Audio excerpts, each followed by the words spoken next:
এক দোকানদার আমাকে 10 টাকা নোট দিছে, আর সেই 10 টাকার নোটের পিছনে একটা নাম্বার ছিল। আমি মজা করে নাম্বারের মধ্যে মেসেজ দিলাম, হাই কেমন আছেন। তো আধা ঘন্টা পর রিপ্লাই দিছে যে ভালো আছি, আপনি কেমন আছেন। আমি বললাম যে আচ্ছা ভাই আপনার বাসা কোথায়।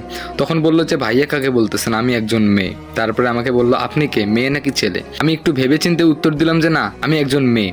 তখন বললো যে আচ্ছা আপু আপনার নাম কি। আমি বললাম যে আমার নাম তানিশা, আপনার নাম কি। তখন বললো যে আমার নাম রূপা। আমি বললাম যে ও আচ্ছা ভালো তো। তখন বললাম যে আচ্ছা আপনার বাসা কোথায়। সঙ্গে সঙ্গে বললো আমার বাসা রংপুরে।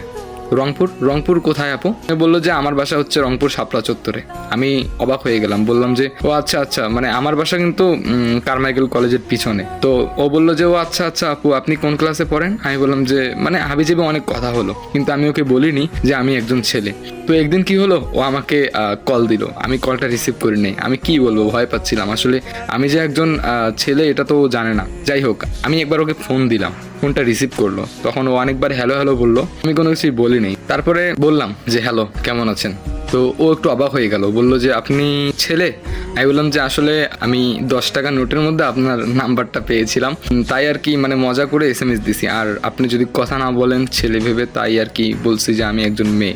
10 টাকা নোটের মধ্যে পেয়েছিলাম তো নাম্বারটা, তাই একটু মজা করে দিছিলাম। তখন সঙ্গে সঙ্গে বললো যে হ্যাঁ নাম্বারটা আমি লিখছি, আমিও মজা করে লিখছি, কিন্তু ভাবতে পারি নাই যে কখনো কেউ আমাকে SMS বা কল দিবে। যাই হোক, আপনার বাসা আমার বাসা যেহেতু পাশাপাশি, তো একদিন দেখা করা যায়। আমি বললাম যে কোথায় দেখা করবেন। তখন সে বললো চিড়িয়াখানাতে দেখা করবো। আমি বললাম আচ্ছা ঠিক আছে, কখন যাব।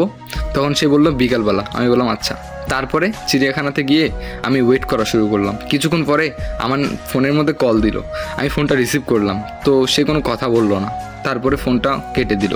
আবার ফোন দিলাম কয়েকবার, বাট কোনো রেসপন্স পাই নাই। তারপরে আমি আর কি করলাম, ওখান থেকে চলে গেলাম। এরপরে বাসায় যাওয়ার পর সে আবার ফোন দিছে, আমি রিসিভ করলাম। বললাম যে আপনি এটা কি করলেন, আসার কথা বলে আসলেন না, চলে গেলেন। তখন সে বলল যে আমি আপনাকে কিন্তু দেখছি। আমি বললাম আপনি আমাকে দেখছেন, তবে আমারও তো আপনাকে দেখা উচিত তাই না। কথা বলতাম, দুজন পরিচয় হতাম, আরও ভালো লাগতো সামনাসামনি কথা বললে। তখন সে বলল যে আরেকদিন দেখা করব।